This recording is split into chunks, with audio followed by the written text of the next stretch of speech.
출애굽기 34장에 나오는 다시 돌판에 쓰라고 하는 내용은 하나님의 말씀 십계명입니다.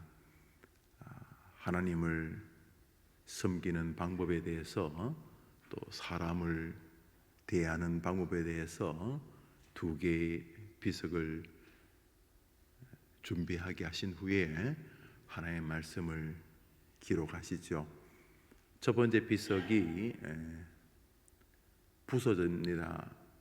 모세가 하나님과 함께 교제하면서 받았던 말씀을 가지고 내려올 때에 이스라엘 백성들이 산 아래에서 우상을 숭배하는 것을 보았습니다. 거룩한 분노라고 해야 할까요? 자신의 쓰임받음의 허무함이라고 할까요? 이 백성들을 오직 하나님만을 섬기게 하겠다는 뜻을 가지고 이들의 지도자가 되었는데, 목숨을 걸고 이 백성들을 이끌고 나왔더니 애굽에서 나온 다음에 기껏 하는 것이 송아지를 만들고 거기다가 빌고 있는 모습을 볼 때 이 지도자는 허무함에 빠진 것이죠. 열심으로 말씀과 믿음의 진리를 가르쳤는데 목회 뒤안길을 돌아보니 목사나 성도들 모두가 하나님을 사랑하는 것이 아니고 허무하고 맹랑한 나름대로의 우상 금송아지를 붙들고 사는 성도들을 지켜보는 목회 후반의 목회자를 한번 생각해 보십시오. 돈 벌려고 이 길을 간 것도, 텔레비전에 유명인사 반열에 서려고 이 길을 간 것도, 사람들의 엄청난 박수를 받으려고 이 길을 간 것도 아니고 하나님이 부르셨다는 확신을 가지고 열심으로 이 땅에서 저 선교지에서 생명을 바쳐 힘을 다했는데, 목회 뒤안길, 선교 뒤안길에서 돌아보니 자신이 가르쳤고 자신을 따랐던 백성들이 그 인생 노년에서 송아지만 붙들고 금송아지만 붙들고 그것이 하나님이라고 말하는 성도들을 보는 것은 지도자로서 큰 슬픔이 아니겠습니까? 아마 모세가 그 우상을 숭배하고 있는 백성들을 보면서 아마 마음이 다 무너진 것 같습니다. 내가 이거 무슨 뭐 하려고 내가 이 짓 하나? 어차피 저들도 심판을 받을 것이고 저들도 심판을 받는다면 내가 무슨 의미가 있겠는가? 그래 생각을 한 건지 그 하나님으로부터 받은 비석을 그 회중들을 향해 던졌으며 분노를 쏟아내었습니다. 그것이 이스라엘 백성들에게 두려움이 되었는지 다시 우리가 하나님만을 섬기겠다고 고백하게 됩니다. 그때 모세가 어찌할 바 모를 때 하나님께서 다시 비석을 다듬어서 가지고 오라 그럽니다. 그래서 이제 두 번째 비석의 내용이 기록됩니다. 그것이 우리가 잘 아는 십계명입니다. 출애굽기 34장을 보면 십계명을 다시 기록하시는 내용과 후반부에 제례 제사의 방식들, 또 십계명의 정신에 대해서 기록을 하고 있습니다. 우선 오늘자 날주 요한복음을 한번 보고 다시 출애굽기로 돌아오겠습니다. 요한복음 13장입니다. 오늘자 날주 요한복음 13장입니다.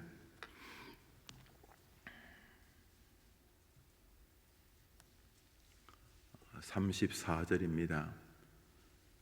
첫 번째 비석에 십계명을 쓰셨으나 십계명이 부서지자 주님은 이놈들 끝이다 그러지 아니하시고 다시 비석을 가지고 오너라, 다시 십계명을 기록하겠다 이렇게 하셔서 우리가 지금 그 성경을 가지고 있지요. 이제 34절 읽읍시다. 시작. 새 계명을 너희에게 주노니 서로 사랑하라. 내가 너희를 사랑한 같이 너희도 서로 사랑하라. 새 계명을 예수님이 주시죠. 주님이 생각하는 새 계명이라고 하는 것은 이스라엘 백성들에게는 구약의 십계명과 모세율법을 본능적으로 떠올렸을 것입니다. 그런데 주님께서 주시는 새 계명이라는 것이 십계명과 다르다는 의미에서의 새 계명이지만은 놀랍게도 새 계명은 십계명의 정신에서 단 한 발자국도 비켜 있지 않다는 것을 알 수가 있습니다. 첫 번째 십계명에 기록된 비석이 부서지자 주님은 새롭게 두 번째 비석을 가지고 와 십계명을 기록하십니다. 예수님은 세 번째로 새 계명을 주시겠다고 하셨는데 그것은 서로 사랑하는 것이다, 이렇게 말씀을 하셨습니다. 먼저 십계명에 기록되어진 큰 계명은 하나님을 이렇게 대해야 한다. 두 번째로는 사람을 이렇게 대해야 한다 하는 거죠. 하나님만을 섬기고 우상을 만들지 말고 하나님의 이름을 망령되게 일컫지 말고 안식일을 기억하여 거룩히 지키는 이런 행위들은 결국 이 땅에서 하나님을 사랑해야 한다. 말로만 사랑하는 것이 인간이기 때문에 형식과 제도를 가지고 하나님을 사랑하라는 정신을 담아두신 것이죠.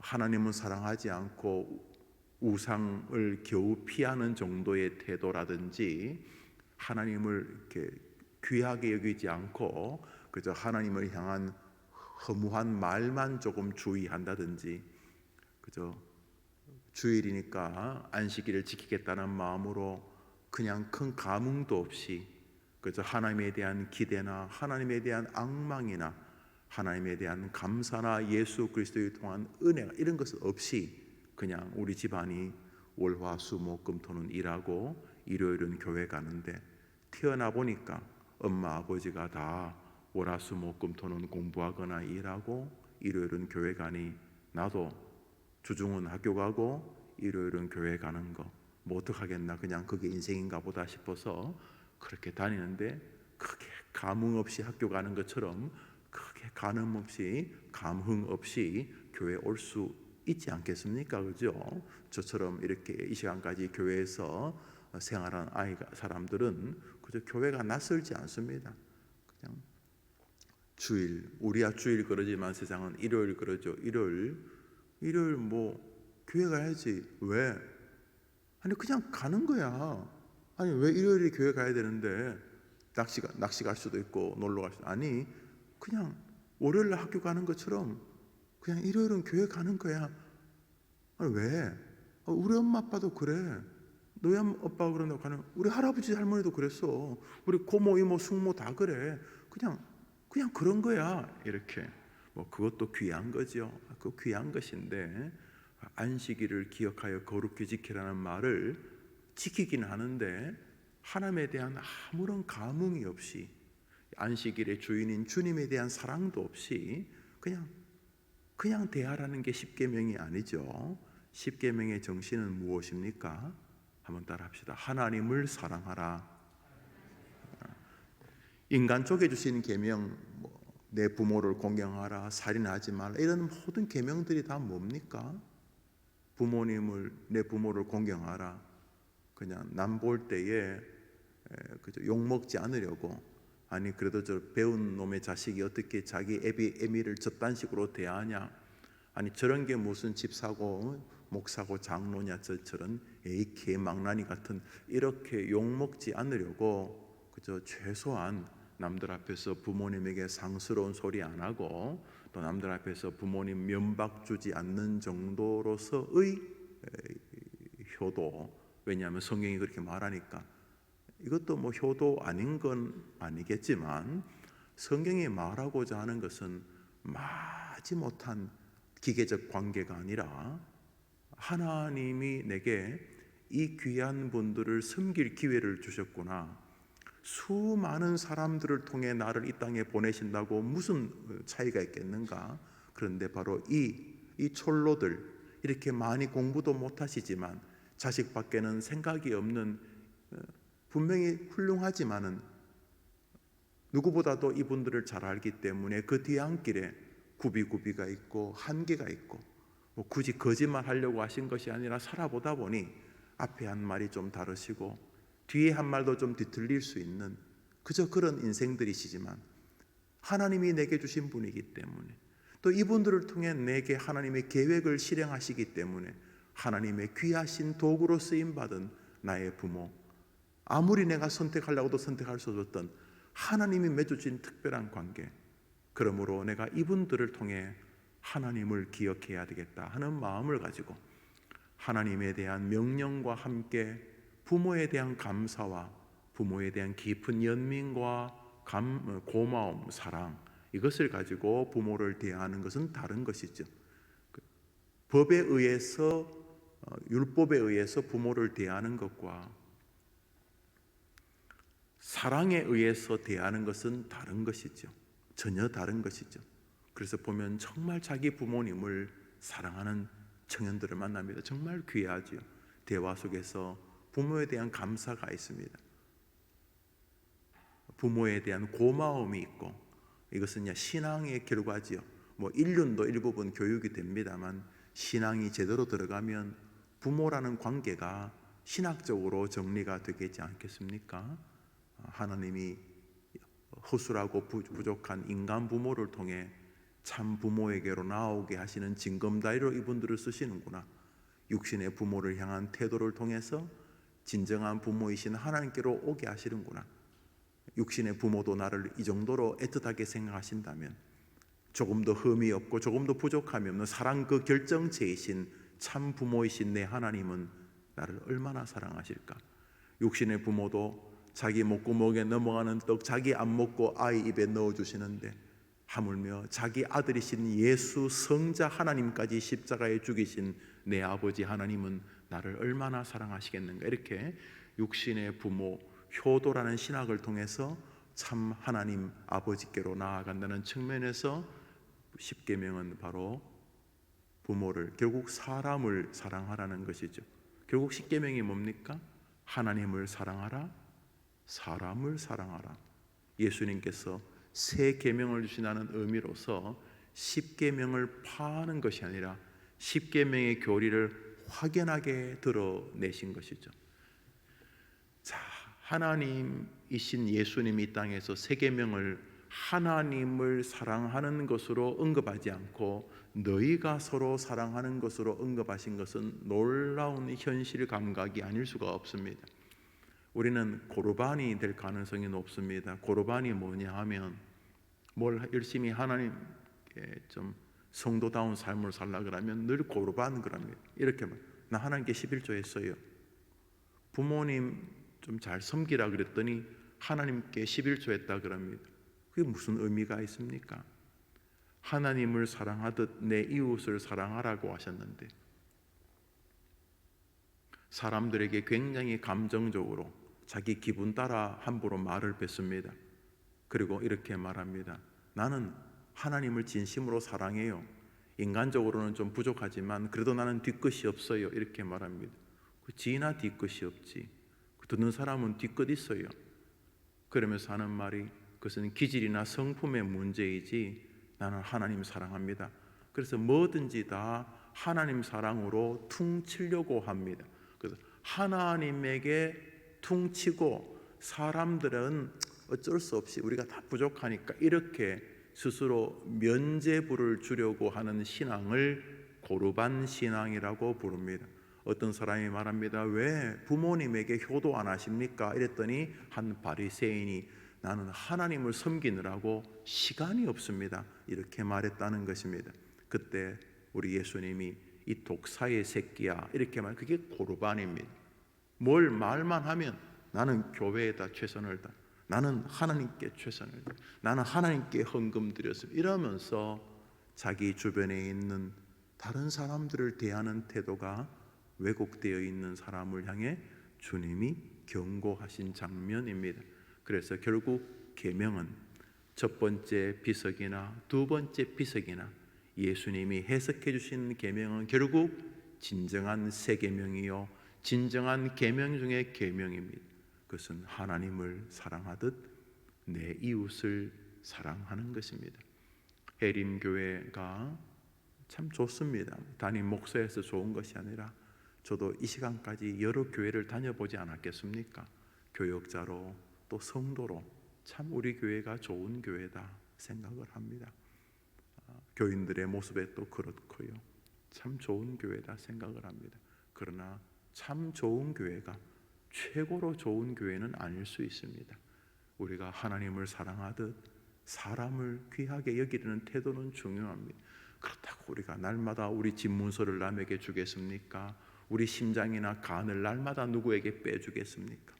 이 정서가 중요한 것입니다. 사람을 대할 때 하나님은 내가 하나님을 대하듯 다른 사람과의 관계에서도 주님을 향한 사랑 때문에 힘써 사랑에 애씀을 표현하기를 원하신다는 걸 기억하되, 먼저 마음으로 다른 사람이 힘들다고 하면 배려하려고 하고, 그 다음에 말로, 우리가 말을 가장 쉽게 할 수 있습니다. 연세가 들어도 마지막까지 기운이 남는 것이 혀라고 하지 않습니까?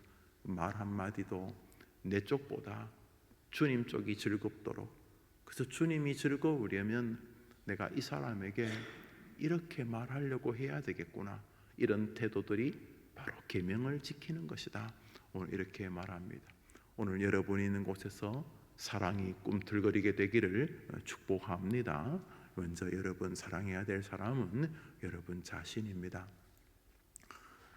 사람이 가장 가까운 대상이 자기 아닙니까? 자기에게 자애적이고 하는 것은 겸손이 아닙니다. 자기에게 저주를 가장 쏟는 것은 첫 번째로 자기를 만드신 하나님에 대한 모독일 가능성이 높습니다. 하나님이 어떤 작품을 만드셨어요. 고려청자, 이조, 백자. 그런데 계속 내 되도 않는 내 나름대로의 관을 가지고 이 청자가 뭐가 있다, 이 백자가 뭐가 어떠니, 이러면은 그 작품을 만드신 이 작가에게 약간 좀 모멸감을 주는 것 아닙니까? 아니, 다른 사람이야 뭐 그럴 수 있습니다만 하나님이 만드신 작품을 우리 딸이 어떻게 조롱할 수 있습니까? 하나님이 만드신 것입니다. 우리 기독교 신학은 여러분이 이 땅에 왜 태어난 것입니까? 부모님이 나를 태어나게 하신 것이니 그거는 그냥 과정일 뿐이고, 하나님의 뜻으로, 우리 바울이 늘 하는 말 한번 따라합시다. 하나님의 뜻으로 말미암아 그리스도의 종된 바울은 하나님의 뜻으로 말미암아 사도된 바울은, 사도 바울 편지의 관용어입니다. 관용어. 이 사람은 스데반을 돌로 쳐 죽인 아주 과거가 끔찍한 사람이긴 하지만은 예수님 영접하는데 이 존재의식이 딱 정리되었습니다. 나 김영우는 하나님의 뜻으로 말미암아 해림교회 담임 목사가 된 것입니다. 아닙니까? 이 침묵은 뭡니까? 아닙니까? 여러분이 도장 찍어서 투표해서 제가 담임 목사가 된, 겉으로 그래 보일 뿐입니다. 여러분이 그 부모님의 자식이 된 것은 재수가 없어서가 아닙니다. 하나님의 뜻으로 말미암아. 우리가 다 이해는 안 돼요. 우리가 다 이해되면 하나님이죠. 그럼에도 불구하고 하나님의 뜻으로 말미암아 내가 여기 있으니, 내가 엄청 대단해서가 아니라 작품을 만드신 그분 때문에 함부로 냉소하고 조롱하고 비하하고 야유하는 건 위험한 겁니다. 자살이라고 하는 것이 이게 참 슬픈 결정입니다. 얼마나 괴로웠으면 그런 결정하겠습니까? 그리고 그 순간 정신적인 질병이 있을 가능성도 있습니다. 인정합니다. 그러나 기독교가 자살을 아주 심각한 죄로 다스리는 이유가 자기 몸을 해한다 이런 개념이 아니라 출처를 조롱한다, 출처를 모독한다, 출처를 짓밟는다, 출처에 대한 야유라고 생각하기 때문에 우리는 스스로 극단적인 결정하는 일은 그 어떤 그런 원인보다도 더 큰 원인이신 하나님에 대한 모욕으로 받아들입니다. 그래서 많은 종파들 가운데 자살하는 것을 아주 구원받지 못하는 증거로 표현하는 그런 교단들도 있습니다. 저는 그것을 선택적으로 동의할 뿐이지 전적으로 동의하지는 않습니다. 그럼에도 불구하고 자기에 대한 태도는 신학적으로 정리되어야 합니다. 부족할 수 있죠. 남들은 숨 잘 쉬는데 태어날 때부터 심장에 구멍이 있으면 판막증이라 그러나요?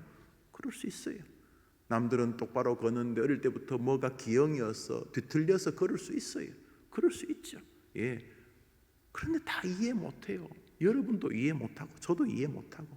그러나 하나님은 언제나 옳다는 사실은 진리인 줄 믿습니다. 뜻이 계셨어. 뭔지는 모르지만 나를 이 땅에 보내신 거죠. 내가 왜 남자인가? 내가 왜 여자인가? 뜻이 계신 것입니다. 그래서 뭐로 성결정권을 사람이 가지는 것에 대해서 성경은 비판적이시죠. 강하게 비판적이시죠. 그러므로 먼저 자기 자신이 뭐 엄청 똑똑하고 남들보다 뛰어나 그게 아니라 나를 만드신 하나님 때문에 기본적으로 기독교인들은 자신을 불쌍히 여기지만 사랑합니다. 이것을 다른 사람에게 똑같이 대입합니다. 내가 지금 함부로 말하려는 그 사람도 하나님의 뜻으로 만들어진 사람입니다. 그래서 주의합니다. 남에게 말할 때 함부로 말하지 않습니다. 왜냐하면 잘못하면 고려청자 2조 백자를 만드신 하나님을 욕하면서 청자와 백자를 평가할 가능성이 높습니다. 그래서 함부로 다른 사람을 비판하는 일을 성경은 끔찍하게 저주합니다. 그래서 여러분 대화를 보십시오. 대화가 진행되는데 기본적으로 다른 사람을 비판하는 일은 제어하는 분들이 꽤 있습니다. 말이 좀 적으신 분이거나 좀 말이 좀 많은 분이 관계없습니다. 어떤 말도 유쾌할 수 있죠. 때로는 침묵도 분위기를 유쾌하게 할 수 있습니다. 그러나 어떻게 말을 많이 하든 적게 하든 말 속에 다른 사람을 비아냥거리거나 비꼬거나 비판하는 일을 제어하는 분들이면 그런 분들이 굉장히 좋은 사람들입니다. 그러므로 내가 하나님의 작품일 수 있듯이 다른 사람도 하나님의 작품이라는 것을 기본적으로 인지하는 태도들이 사랑의 작은 출발점일 수 있습니다. 한번 따라할까요? 서로 사랑하라. 영원한 우리의 숙제요. 우리가 하나님께 복을 받는 골든벨 같은 것입니다. 땡땡땡땡 종을 치면 은혜의 잔이 은혜의 축복이 우리의 상에 내려온다고 칩시다. 사랑하는 것은 하나님에게 은혜를 경험케 하는 종치기와 같습니다. 사랑은 우리를 복되게 하고, 사랑은 우리 사이를 복되게 하고, 사랑은 삶의 가치를 일으키고, 사랑은 하나님으로부터 복을 받게 합니다. 노년에 필요한 것은 사랑입니다. 중년에 필요한 것은 사랑입니다. 청소년들에 필요한 것은 사랑입니다. 유아에게 필요한 것도 사랑입니다. 오늘 자날주 출애굽기 34장 한 절을 더 봅니다. 29절을 보겠습니다. 34장 29절입니다.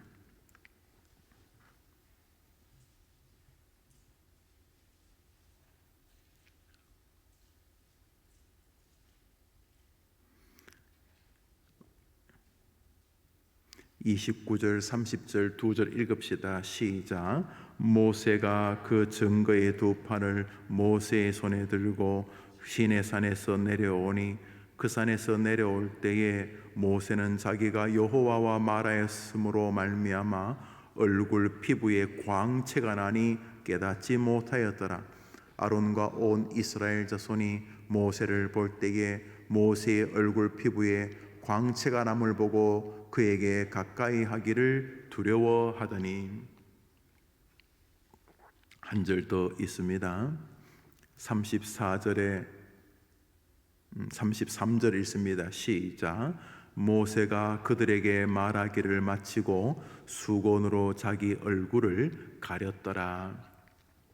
하나님과 대면하고, 정확히 말하면 하나님이 말씀하시는 걸 듣고 이제 그것을 비석은 하나님이 직접 쓰셨기 때문에, 주님이 십계명을 직접 써주셨기 때문에 그 하나님의 말씀을 듣고, 하나님 이리 오너라 저리 오너라, 이제 하나님의 말씀을 듣고 하나님과 가까이 하고 이제 비석을 들고 내려오는데 그 얼굴이 피부가 광채가 나서 그냥 아이고야 요즘 좋은 일이 나 보네, 얼굴이 훤하네, 야 너 요즘 연애하냐, 야 얼굴이 훤하다, 캠퍼스가 훤하다, 뭐 이런 말 하잖아요. 이거 뭐 자식한테 좋은 소식 있나 봐요, 아주 집사님, 권사님 얼굴이 훤하신데, 이런 정도가 아니라 신적인 밝음이 있어서 주변 사람들이 두려움까지 느낄 만큼 그 후광이라고 해야 되나요? 빛이 있었죠. 빛이 환하게 있었다. 우리 시대에 남들보다 빛나려고 별짓을 다 하지 않습니까? 여기 빛나는 길이 있습니다. 그것은 하나님, 좀 더 정확히 말하면 하나님 말씀하고 가까운 시간들을 보낼 때 하나님이 여러분을 빛나게 해주신다는 것을 꼭 기억하시기를 바랍니다.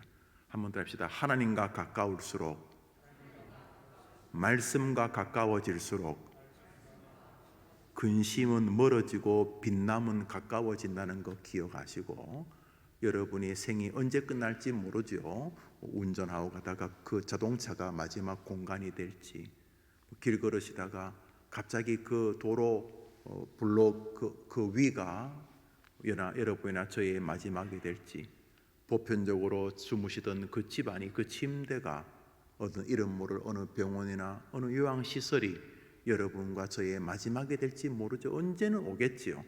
그 시간, 빛나는 인생이 되기를 원하시면 그 시간에도 뭐 의식은 없고 육체는 약해도 영혼은 또렷또렷합니다. 여러분의 영혼이 하나님 말씀과 가까운 생애 되기를 축복합니다. 내일 그러지 마시고, 죽을 때 그러지 마시고, 오늘 하나님 말씀을 마치 소가 이렇게 그 어떤 음식을 계속 되새기는 것처럼, 시편 1편이 말하듯이 복 있는 사람은 여호와의 율법, 여호와의 말씀을 주야로 묵상하는 자로다. 그래서 오늘 하루 주님이 사랑하신다. 서로 사랑하라. 하나님과 가까이 하면 빛나는 생애가 된다. 주님 말씀 듣고 주님과 말씀으로 교제하면 빛나는 생애 된다. 이거 묵상하시다 보면 참아지기도 하고, 다른 연약한 사람에게 손도 좀 내밀어지기도 하고 그래지지 않겠습니까? 뭐 하나님 말씀과 가까이 하는 게 별 것이겠습니까? 오늘 하루 주의 말씀과 함께하는 여러분 되기를 축복합니다. 축복합니다. 그리고 또 여러분이 하나님의 말씀과 가까워질 때 그때 또 한번 주의해야 될 게 겸손함입니다. 제일 흉측한 것이요, 영적 교만입니다. 영적 교만. 여러분은 교회에서 교만한 목사, 장로, 집사, 권사님 좋아합니까? 그렇지 않죠. 그래서 하나님과 내가 개인적인 관계가 깊어지면 깊어질수록 이렇게 뭔가 좀 덮어 쓰는 자세가 필요합니다. 괜히 이렇게 섬기고 배려하고 좋은 거 주시면 나누려고 그러고 그래야 됩니다. 자꾸 이렇게 뭐 좀 한다느니 뭐 신학 뭐 좀 했다느니 무슨 학위를 공부를 했다, 하여튼간에 내가 예수 믿고 복을 받 이러면은 감사하지만 그때 모세가 했던 것처럼 좀 덮어 쓰는 게 필요합니다. 주님 때문에 얻은 은혜를 마치 내가 특별나서 얻은 것처럼 그러지 말고, 은혜를 받으면 더 겸손하게. 여러분 어떤 교회 지도자들 좋아하십니까? 여러분들은 어떤 장로님 좋아하십니까? 어떤 집사님 좋아하십니까? 여러분 어떻습니까? 저처럼 이 나이까지 교회를 떠나보지 않고, 제가 이제 60이 다 돼 가는데 이 시간까지 교회 생활 해보면서 모든 성도들이 존경하는 분은 겸손한 분이셨습니다. 그러면 여러분이라고 예외가 있겠습니까? 한번 합시다. 말씀과 가까이, 겸손과 가까이. 오늘자 날주 우리 에베소서를 마지막으로 한 절 읽겠습니다. 에베소서 3장입니다. 에베소서 3장입니다.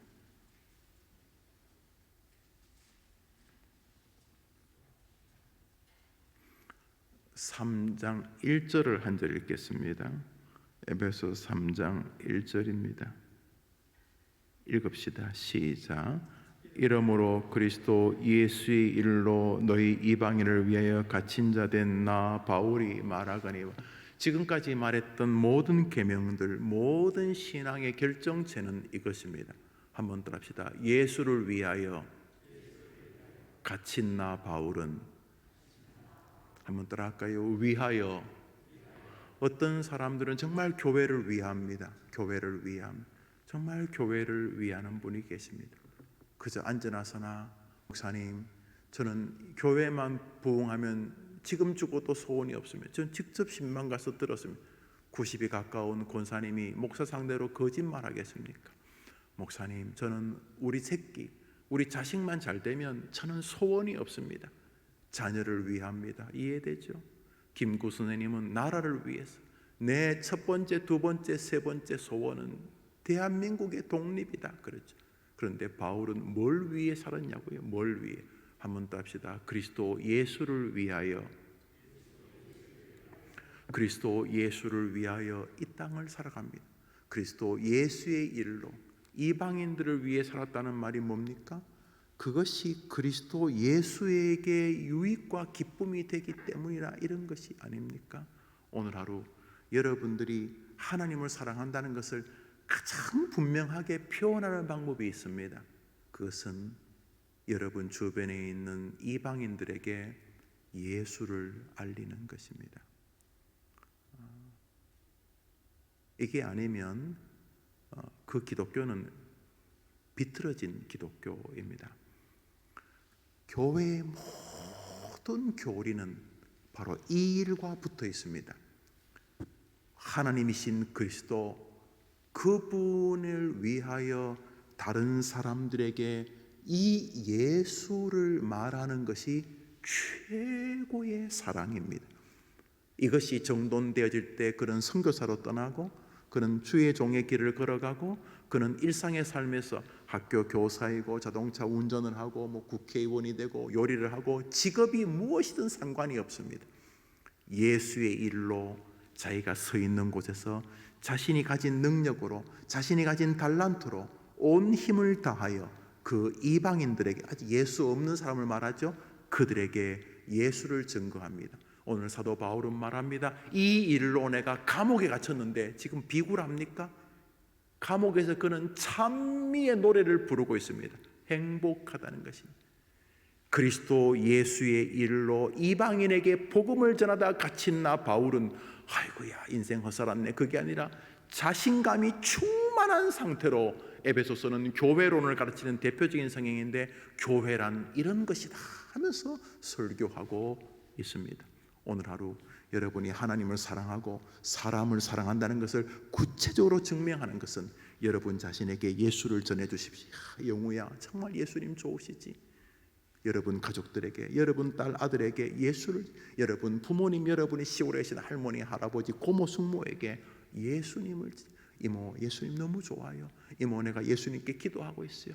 동료들에게 커피 한 잔 대접하면서 예수님 믿는 이야기를, 지난 주간에 내가 교회 다니면 너무 지난주 특별히 말씀 들으면서 너무 은혜를 받았어, 한번 우리 교회 와, 우리 교회 한번 들어와봐, 뭐 이런 식으로 여튼간에 여러분이 할 수 있는, 주일날 우리 여러 교회 직원들이 주일 설교를 아마 이렇게 문자로 보내드린 줄 압니다. 그러면 여러분이 그것을 가지고 어이 우리 내가 다니는 교회야, 우리 목사님 설교 한번 들어봐, 뭐 듣고 안 듣고는 내 친구 할 거고, 그렇게 하고, 그리고 끝에 요즘 힘들지, 내가 너를 위해 기도할게, 이렇게 한마디 하는 거, 그가 교회를 오고 안 오고는 그 사람이 하는 거고, 예수님을 전하는 것은 우리들의 숙제인 것이죠.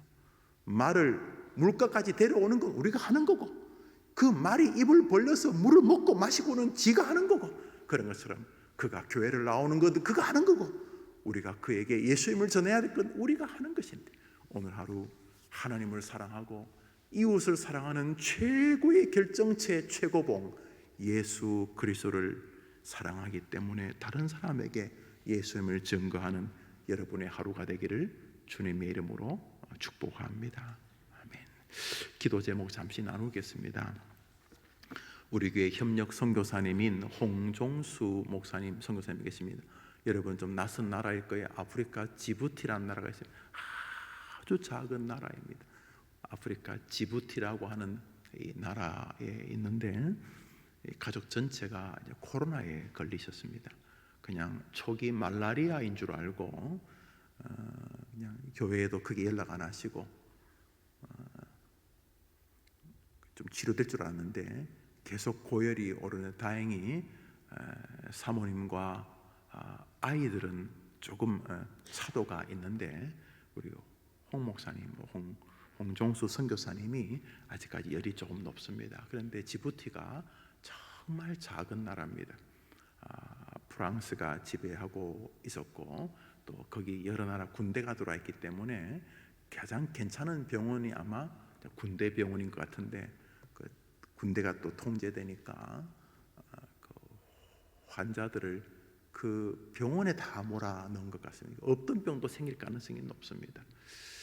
가족들하고 대화를 하고, 또 사모님 가족이 우리 교회 권사님이고, 또 목사님 가족이 또 장로님이 있어서, 다른 교회 장로님이 있어서 제가 이렇게 서로 연락을 하고 어제 저녁에 그랬습니다만, 여러분 기도해 주시기를 바랍니다.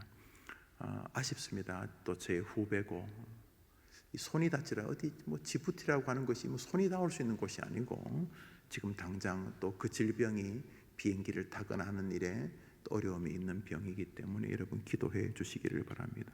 지부티 홍종수 선교사님입니다. 오늘 어머니 기도회 때도 같이 기도할 것입니다. 여러분 기도해 주시기를 바랍니다. 오늘 오전에 우리 교회 앞에 엘리베이터에 뭐 붙어 있는 줄 압니다만, 오전에 지금부터 7시, 8시 반, 10시, 12시 우리 교회에서 무슨 모임들이 아마 있는 것 같습니다. 여러분들이 그런 노회 모임들, 그런 또 목사회 모임들이 또 건강하게 우리 노회를 잘 이끌 수 있도록 그렇게 한번 기도해 주시기를 바랍니다. 주님과 징계로 우리 자유롭게 기도하고 자유롭게 기도하겠습니다.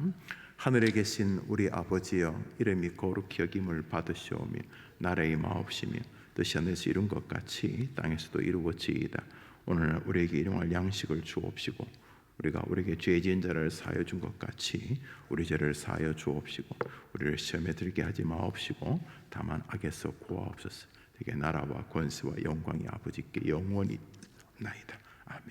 기도합시다.